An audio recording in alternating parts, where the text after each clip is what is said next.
Suheldev Bharatiya Samaj party पत्रकार होली मिलन समारोह आयोजित किया गया। राजस्थान में किया बड़ा ऐलान, मरु प्रदेश की मांग को लेकर केंद्र तक लड़ेंगे। आज राजधानी जयपुर के होटल ध्रुव स्थित सुहेलदेव भारतीय समाज पार्टी द्वारा पत्रकार होली मिलन समारोह आयोजित किया गया। उक्त कार्यक्रम में सुहेलदेव भारतीय समाज पार्टी के राष्ट्रीय प्रवक्ता और राजस्थान प्रदेश प्रभारी सुभाष चंद्र यादव ने मीडिया से रूबरू होते हुए बहुत बड़ी मांग करते हुए कहा कि जिस प्रकार मध्य प्रदेश को अलग करके छत्तीसगढ़ बनाया गया, बिहार को अलग करके झारखंड बनाया गया, उत्तर प्रदेश को अलग करके उत्तराखंड बनाया गया, तो उसी प्रकार राजस्थान के समुचित विकास के लिए राजस्थान को भी मारू प्रदेश के मांग करते हुए दो टुकड़ों के अंदर बांटना चाहिए, जिससे राजस्थान के मारू प्रदेश के अंतर्गत आने वाले जिले बाड़मेर, सिहोरी, चूरू, जालोर, हनुमानगढ़, श्रीगंगानगर के अंतर्गत आने वाले जो निवासी हैं, जिनका हक अधिकार मिलना चाहिए। जिस प्रकार इन बेल्ट के अंदर खनिज संपदाओं की भरमार है, लेकिन उनका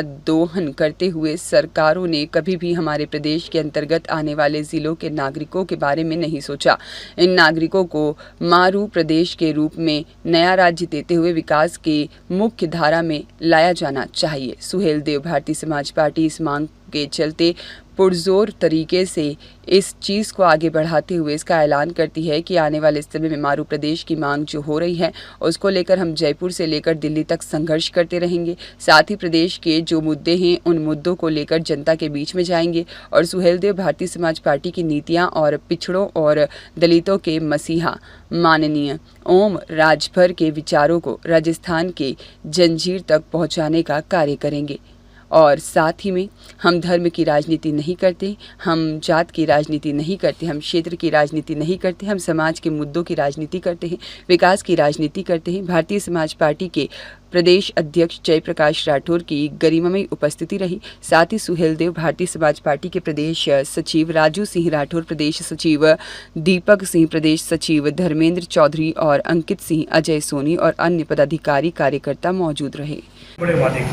मैंने कोई बड़े बड़े वादे नहीं किए। मैंने सिर्फ ये बोला कि सुहेलदेव भारतीय समाज पार्टी अपनी नीति, अपनी विचारधारा को लेकर आगे बढ़ेगी और जनता से जुड़े हुए जो मुद्दे, उनकी समस्याएं, उनको लेकर चलेगी। हमने कोई वादा नहीं किया। हमने ये नहीं बोला कि हम राजस्थान का नक्शा ही बदल देंगे, हम राजस्थान के अंदर रामराज लेके आ जाएंगे। हमने ऐसे कोई वादे नहीं किए। लेकिन आपने ये भी हम पर आरोप लगा दिया कि ये भी हो सकता है कि भैया हमारे 2 विधायक चुनकर आ जाए तो हम भी हमारी राजनीतिक रोटियां सेक लें। आपने ऐसा कैसे समझ लिया कि हम दूसरी पार्टी की तरह हैं? आपके दिमाग में ऐसी कैसे बात आ गई कि हम भी अगर विधायक बन जाएंगे तो हम भी वही कार्य करेंगे जो दूसरी पार्टी ने किया? आपने हमें मौका ही नहीं दिया और पहले सवाल खड़ा कर दिया। भैया पहले मौका तो दो। आप हमसे अगर जवाबदेही लेना चाहते हैं तो पहले हमें वो जिम्मेदारी दो। जिम्मेदारी देने के बाद में हमसे सवाल करो।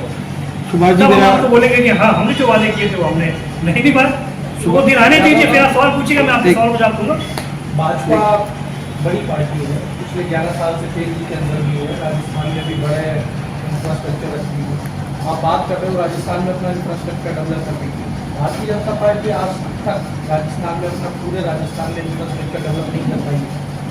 आप कैसे डेवलप कर लोगे? क्या आप विचार लेके आ रहे हो या आप एक पर्टिकुलर पॉकेट के अंदर ही समझ के रह जाओगे? क्योंकि अब तक ऐसा लग रहा है कहीं ना कहीं आप भाजपा का रिप्लेसमेंट तो नहीं हो राजस्थान में। लेकिन इसी से जुड़ता हुआ एक मेरा सवाल है कि आपने कहा कि भाई राजस्थान में आ रहे, तो आप कोई रोड मैप लेके आए हुए ना कि कोई रोड मैप है मेरे पास में? क्योंकि आप जिन मुद्दों की बात कर रहे हैं तो वो मुद्दे क्या होंगे आपके? आपके सवाल दोनों जुड़े हुए हैं। उसके अंदर सबसे पहले मैं सर का सवाल का जवाब दूँ। सबसे पहले तो हम भारतीय जनता पार्टी के साथ में जुड़े हुए हैं और आप अगर कांग्रेस की पार्टी के और भारतीय जनता पार्टी की सरकारों में तुलनात्मक अगर अध्ययन करेंगे तो मैं समझता हूँ कुछ तो विकास हुआ है कांग्रेस सरकारों के मुकाबले भारतीय जनता पार्टी की सरकार है। लेकिन इसका मतलब ये नहीं कि हम बहुजन समाज पार्टी का रिप्लेसमेंट बनकर आए, हम किसी का विकल्प बनकर नहीं आए। हम स्वयं अपनी विचारधारा लेकर आए, हम स्वयं अपनी नीतियों को लेकर आए। जहाँ तक पॉकेट में सिमटने की बात है, किसी क्षेत्र के अंदर सिमटने की बात है, तो सुहेलदेव भारतीय समाज पार्टी किसी क्षेत्र में सिमटने के लिए नहीं आई। हमसे पहले अपना दल का गठन हुआ, हमसे पहले संजय निषाद जी की पार्टी का गठन हुआ, लेकिन आज भी अपना दल और सोनेलाल पटेल की पार्टी से उत्तर प्रदेश तक सीमित है।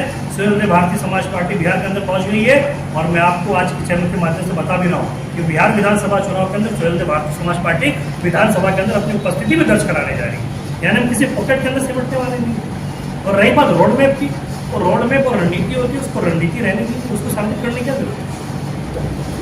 सवाल का जवाब मैं देता हूँ। जो पोस्टर आपको दिख रहे हैं, जो ऊपर आपको सारी जातियों को दिख रहे हैं, लेकिन उसके अंदर जो पदाधिकारी वगैरह दिख रहे हैं, हमारी पार्टी अभी नहीं है। हमारी पार्टी का संगठन अभी शुरुआती दौर के अंदर है। अभी जैसे जैसे जिन जिन जातियों के नेता जुड़ते जाएंगे, आने वाले समय के अंदर जब आपकी हमारी पीसी होगी, आपसे हम रूबरू होंगे, तो आपको इसके अंदर दूसरा परिवर्तन दिखाई देगा। इसके अंदर आपको विभिन्न जातियों के नेताओं की फोटो भी देखने को मिलेगी। इसलिए शुरुआती दौर है, शुरुआती दौर के अंदर जो हमारे साथ जुड़ा हुआ है उनकी फोटो इसके अंदर है। उसके बाद में जैसे जैसे जातियों के लोग जुड़ते जाएंगे, धर्म के लोग जुड़ते जाएंगे, इस पोस्टर के अंदर, इस बैनर के अंदर आपको सब जातियों के लोग, सब धर्मों के लोग भी देखने को मिलेंगे। ये मेरा आपको वादा है। सर, आपने कहा कि विभिन्न जातियों के लोग इस पार्टी में जुड़ते हुए जाएंगे। आपको नहीं लगता है आप मुद्दे भी तो लेकर के बातचीत कर रहे हैं? देश में इस समय जो चुनाव होते हैं वो धर्म के आधार पर होते हैं। राष्ट्रीय पार्टी आम आदमी पार्टी में राजस्थान में अपना प्रभाव दिखाने की कोशिश की, वो भी एक सक्षम रही है। तो आप क्या मतलब राजस्थान में लगता है कि आपको आपकी पार्टी उभर पाएगी? क्योंकि धर्म के आधार पर वोट हो रहे हैं। देखिए, लगता कि हमको पूर्ण विश्वास है कि उभर पाएगी। मैंने सर के पहले सवाल के अंदर इस बात को पूरी तरह स्पष्ट कर दिया था। और आप आम आदमी पार्टी की बात कर रहे हैं कि कुछ भ्रष्टाचार की जननी है। आम आदमी पार्टी है क्या? आम आदमी पार्टी का उदय क्या हुआ? रामलीला मैदान के अंदर अन्ना हजारे से पैदा हुई आम आदमी पार्टी है। उसके बाद आम आदमी पार्टी ने क्या किया? जिस कांग्रेस के विरोध के ऊपर उसका जन्म हुआ, उसने पहले 34 दिन की जो सरकार बनाई थी, उसी कांग्रेस के सहयोग से बनाई थी। उसकी बात क्या करेंगे आप? आम आदमी पार्टी पूरी तरीके से भ्रष्ट पार्टी है, झूठों की पार्टी है, धोखेबाजों की पार्टी है, भ्रष्टाचारियों की पार्टी है। तो उसका अंजाम तो होना ही था। हम उसके धर्म पे चलने वाले लोग नहीं हैं। हमारी राजनीति, हमारी विचारधारा, हमारी नीतियां, हमारे मुद्दे आम आदमी पार्टी से पूरी तरीके से अलग है। हम सत्ता का सुख लेने के लिए नहीं आए, हम आपको आपका हक अधिकार दिलाने के लिए आए। दलितों की बात होती है, पिछड़ों की बात होती है। कांग्रेस ने क्या किया पिछड़ों के साथ में अब तक? कांग्रेस दलितों की बात 2011 से पहले क्यों नहीं करती? जैसे सत्ता के अंदर से बाहर चलेगी तब उसको पिछड़े दलित याद आने लग गए। आज जातिगत जनगणना की बात हो रही कि नहीं हो रही? राहुल गांधी बड़े जोरों शोर से इस बात को उठाते हैं। 2011 के अंदर जातिगत जनगणना हुई थी, लेकिन उस आंकड़े को जातिगत जनगणना आपको सार्वजनिक किसने नहीं किया अभी तक? कांग्रेस ने नहीं। उस आंकड़े को फाड़ने का काम किया था राहुल गांधी जी। तो कांग्रेस और आम आदमी पार्टी ये एक ही थैली के चट्टे बटते हैं। ये दिन में विरोध करते हैं, रात में गंदगियां बनाते हैं। आप उनसे हमारी तुलना तो बिल्कुल राजस्थान में ब्यूरो रिपोर्ट देश 24 एक्सप्रेस।